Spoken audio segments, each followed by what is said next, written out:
lot of broken roads right now. There are a lot of broken roads for us individually as people. There's a lot of broken roads in the world today. And every broken road is calling for something more. Sage, when you talked about the why, it's really hard to make sense of things sometimes. When things are so hard and so difficult that our heart feels broken open. My beautiful 14th century mystic poet Rumi, my boyfriend, said, the wound is where the light comes through.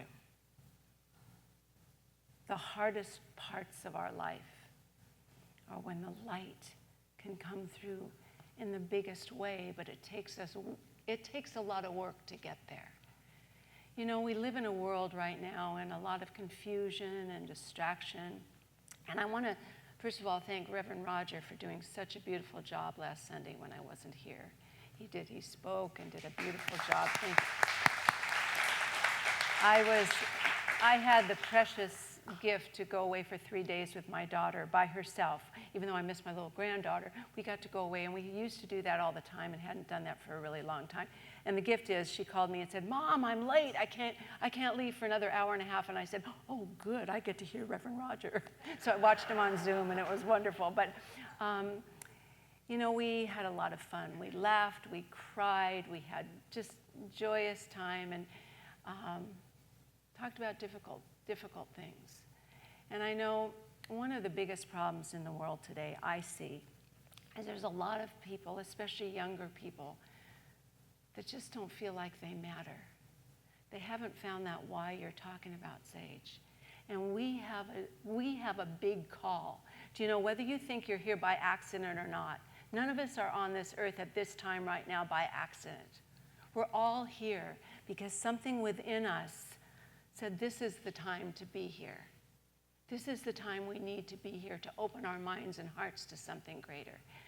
And my daughter shared with me that she has 2 really wonderful families, friends. They don't live right here, but just in the last couple months, both families had lost a 17-year-old and a 20-year-old son to taking their own life. And we just cried over that and prayed and said, what can we do to make the world a better place? I believe we all have a part to play. There's no one that's insignificant. We should be able to hug ourselves and feel immensely important. Not more important, but immensely important right now, because we are important. We have that ability, as Sage said so beautifully, to make the choice to change our mind, to take the higher road, to expand our consciousness into something greater. The person I happen to open the book to is a fellow I read quite often, Joseph Campbell. He's a 20th century mythologist. He's renowned throughout the world. And he spent a great amount of time studying cultures all around the world. And Dr. Jim explained to me that he actually went to Ernest and Fenwick Holmes' lectures. So he knew Ernest Holmes, the founder of our teaching, and he was there, much as the same. But here's a few things he said about the meaning in life. And if you notice what's on our wall out here, it says, the privilege of a lifetime. The privilege of a lifetime is being who you are. That's a privilege. It's a gift to be here, to being who you are. Life is without meaning. You give it meaning. The meaning you ascribe to your life is whatever you choose it to be. He said, being alive is the meaning. How are we going to use that precious thing we've been given, that aliveness, to make it matter? And I know when we're younger, it's about getting through school, and then if it's you have a family, it's about raising your family and working and being responsible. But I think as we grow, our meaning gets to be, there's always the meaning planted in us. It's never not there. We have to uncover it. The meaning is there because our meaning is our individualized expression of spirit. We're all a little piece of spirit, individualized, different than anybody else. We have our own life print. And we're here for a reason. And it's a combination of everyone and everything that makes life more wonderful and beautiful. The only thing that blocks us from, I say home is where the heart is, blocks us from that place that holds that piece of us that is untouched by any human frailties, that's untouched by anything that isn't pure spirit. It's pure spirit in us. And we have to find a way to get there. We have to move aside all of those old beliefs, those limiting beliefs that were either put there by us or this collective human race consciousness over all these years that have piled up and been given to us without our knowledge. But we get to remove them. Anything that we have in there, we can remove. So we've got to remove those things to let our true meaning, what am I here for? To step into something larger and bigger. You know, Joseph Campbell, well, I'll tell you the first one, the hero's journey, of course, is what Joseph Campbell is most known for, because he studied all these cultures and everywhere throughout the ages, and he knows there's always a pattern to human evolving and growth. And it's the same story as Jesus told 2,000 years earlier in the prodigal son, when the youngest son was in his father's house. It was a beautiful home, all he needed, and he decided he got a little too self-important, and he decided he wanted to take his inheritance early and go out and really live. Well, he squandered everything. And he moved to the far country is the way they talk about it. The far country is a conscious separation from God and spirit. And he did that and left and ended up with nothing. And he was there eating with the pigs. And he finally had that awakening that his father's house was still there and he could go home. Of course, it was a parable and a story, but that's for all of us. You know, we can get lost on our journey and cover up that spark of spirit in us, but we can go home. We just have to turn in a different direction and see a different reality. You know, if we can't find God, guess who moved? Yeah, we did. It's always there. Spirit's always with us. Spirit isn't just in the end result or just when we get things done. Spirit accompanies us in our entire journey. And that's what Joseph Campbell was saying. The hero's journey is where something happens. There's a call.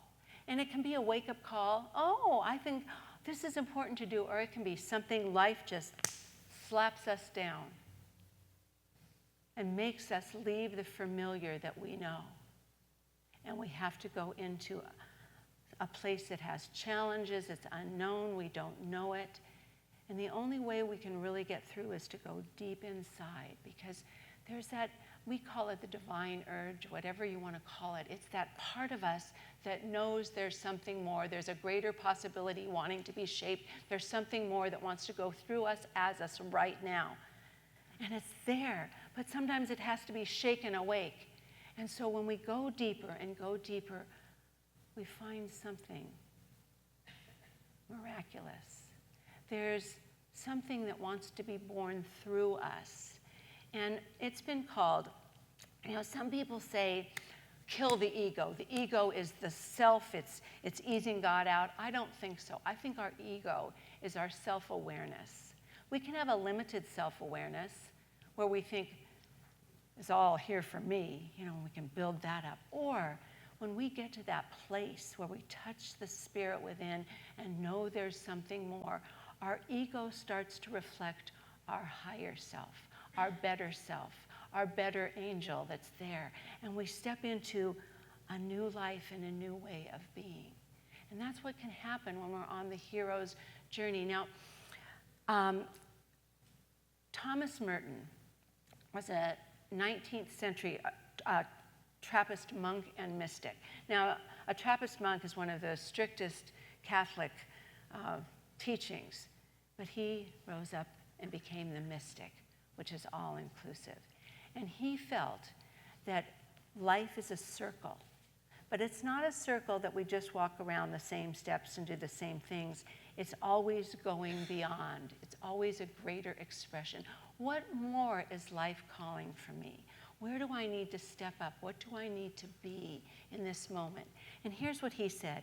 He said the whole meaning of life is to say yes to God. To say yes to God. It's interesting because Joseph Campbell, if we compare the mystics, they say so much the same thing. The spiritual warrior, as Joseph Campbell says yes to life and yes to all of it. And I think that's sometimes what we miss in spirituality. We think, oh, we'll be spiritual, and we can just deny the physical world. We can deny it, we can despise it, we don't have to be part of it. But that's not the true meaning of life. Life is when we integrate it both. We integrate heaven, which is a state of mind, that bliss state of mind, and the earth, when we integrate both. There's a poet that I ran into, and I've been reading a bit about her. She lives in Colorado. She's a younger woman, at least younger than me, and a younger woman, and she calls herself the Word Woman.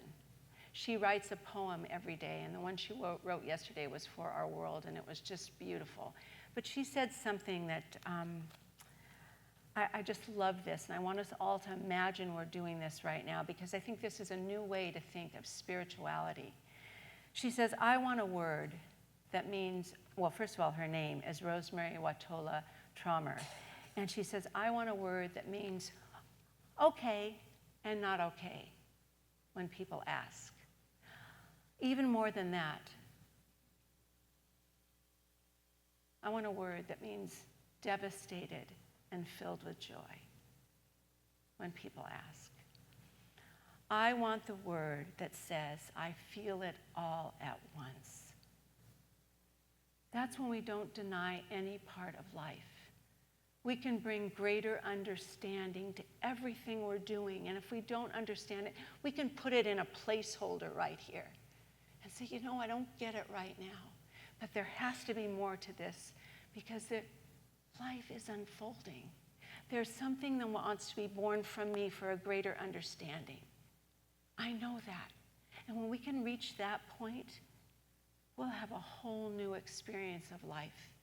That ego that we had, which was more self-centered, can be the larger ego. We can understand my self-awareness is I'm more than this right here. There's a greater me that's ever evolving and growing. And I want to continually move towards that. Not to be mad at ourselves for our mistakes in any way, because we have to trip and fall, because Joseph Campbell says, where you stumble, where you make your mistakes, where you mess up, that's where your treasure is, because that's the best place to learn. On that broken road is the best place we can learn more about ourselves, where we need to grow, where we need to change, where we need to expand, and what we need to do. It's there for us, there for us. The last person to talk about in the hero's journey is Ernest Holmes. He's the metaphysical lens. He brings it all together. And he says, we must not be disturbed by the thought of the journey. Oh my God, this journey is so long. How many times have we said that? I have so much work to do. How many times did I say this last week? Oh my God. Anyway, and the destination, the journey and the destination are one. It's not arriving someplace and getting it all. It's making your steps meaningful. The meaning, once we understand life, can be woven into every step we take. And when we take a misstep, no problem. We can step right back on the road, right back. Because once we're on this spiritual path, we know when we're off, right? Would you agree with me? You know when you're not on it. And you go, get it back on. We want to get it back on. And the challenge is not the proof that we've lost our way. It's the very soil from which deeper meaning grows, and that's from Ernest.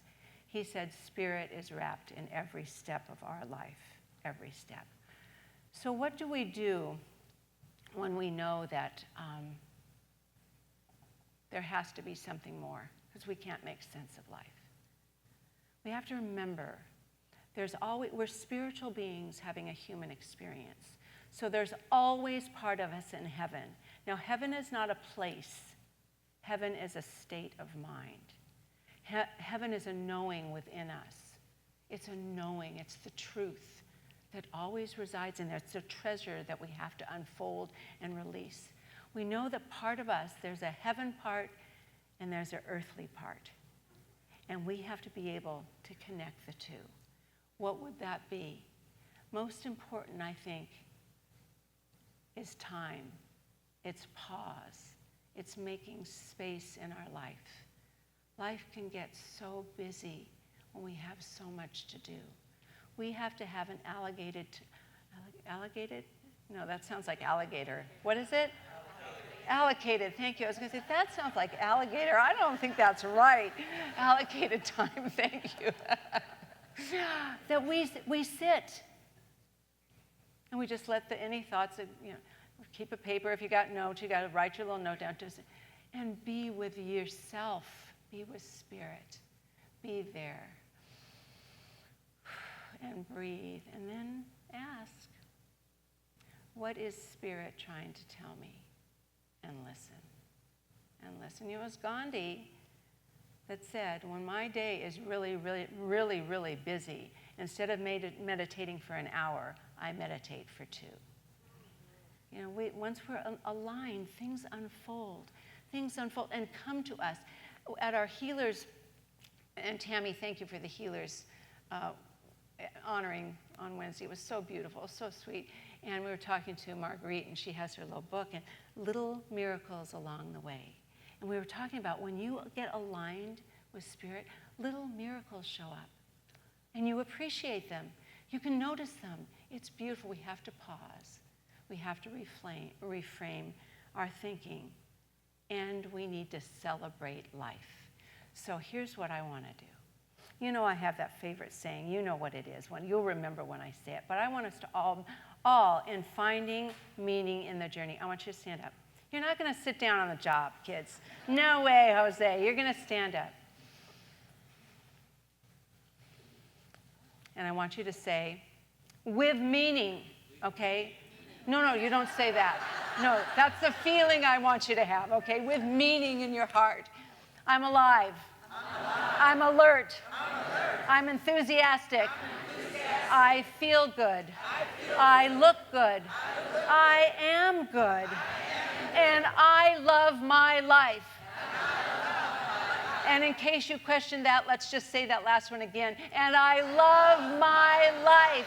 We can celebrate this journey together because we're going home to good, to God, to love, and to each other. Thank you for being in the community and being part of my goodness, my family, my love. I love you all. I appreciate you. And so it is. Thank you.